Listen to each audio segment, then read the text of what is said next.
In today's video, we are going to talk about the various methods of measuring financial statement elements. According to the Conceptual Framework, there are two categories for measurement bases: historical cost and current value. There's no single right way of measuring elements, but there are factors to consider when selecting a measurement basis. We can use historical costs. This is pretty straightforward. It's the cost that we paid for an asset, the value of costs incurred in acquiring or creating the asset. So the question is, should we use historical cost? It's verifiable because we can trace it back to a source document most of the time. It's easy to understand. It's relevant because it tells us what we paid. But the problem is, over time, that usefulness and relevance starts disappearing. What you paid for 20 years ago isn't really going to help you analyze and plan for the future. It undermines comparability because value of money changes over time. A laptop that you bought 10 years ago wouldn't be the same as if you bought one today because technology has advanced so much. So it's a simple measurement basis, but it's not always reliable. Fair value is the price that would be received if we sell the asset or get rid of a liability in an orderly transaction. So this time, it's not what you paid, but it's the amount that you get when you sell. An orderly transaction is important for fair value because it reflects what the market is willing to exchange for the item, not a related party such as your friends and family. Fair value is considered to be more relevant than historical cost because, for example, if you bought shares 10 years ago for $10, the historical cost, and right now the share price is $40, recording it at its current share price, it's much more useful to the decision maker. However, people have also criticized this method of measurement because it might not always be relevant. Because if you're calculating the fair value, the amount you're going to sell, but you're not actually planning on selling, then what's the point?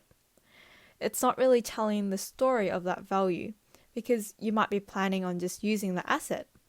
So that's when we have the value in use measurement that we'll be discussing next. And if the asset isn't traded in an active market where lots of people are buying and selling, then fair value wouldn't be very reliable.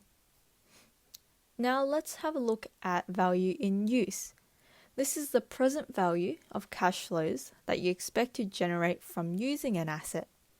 This method is very entity specific because each entity uses an asset differently. So although two entities might have the same asset, but because they have very different timings and exposed to different risks, the value of the asset will vary. Because the measurement actually reflects how the asset is intended and expected to be used, unlike fair value, it's considered to be more relevant and reliable. Management would also be held more accountable because that's the amount that they expected to receive. In terms of criticisms, there are reliability problems because value in use, as I said earlier, is specific to each entity and very subjective, so it can't be independently verified. Another issue is that although the cash flows are based on management expectations, the discount rate used to calculate the present value of cash flows is based on market conditions. So as you can see, it's not very consistent. Should we reflect the management or the market expectations? Fulfillment value. This is just the opposite of value in use, and it's applied to liabilities instead of assets. It's the present value of cash flows that an entity expects to transfer to settle a liability, which may include payments or delivering goods. A note to remember is that because value in use and fulfillment value are based on future cash flows, you have to remember to take into account any transaction costs or disposal costs that you might incur when disposing of the asset or fulfilling the liability, such as legal costs, cost of removing an asset, etc. Lastly, let's move on to current costs. For an asset, it's the amount that we have to pay for an equivalent asset plus transaction costs. There are two concepts of the current cost in relation to assets. The reproduction cost means an identical asset. You have to go and buy the exact same asset, and that's the current cost. Or if you don't want to buy an identical asset, you can use the replacement cost, meaning you go and replace an asset with another asset that gives you a similar benefit. And for a liability, it's very straightforward. It's the cost of an equivalent liability minus transaction costs. Similar to other methods, current cost also has its disadvantages. It's a nice concept, but because technology is changing so quickly, it's really difficult to implement. Similar to fair value, if you're not planning on actually replacing your vehicles or computers, then there's no point in reporting that information.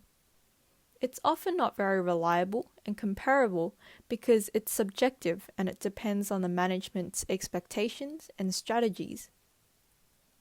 So current cost focuses on the entry price, meaning what you pay and the cost to recreate an asset. And fair value focuses on the exit price, the amount you receive if you sell. To recap, the historical value is about what we originally paid, and the current value is more about what it's worth. So they are two very different approaches. Benefits, problems, every measure has these situations. It's necessary to consider the nature of the information and the characteristics of assets or liabilities when selecting a measurement.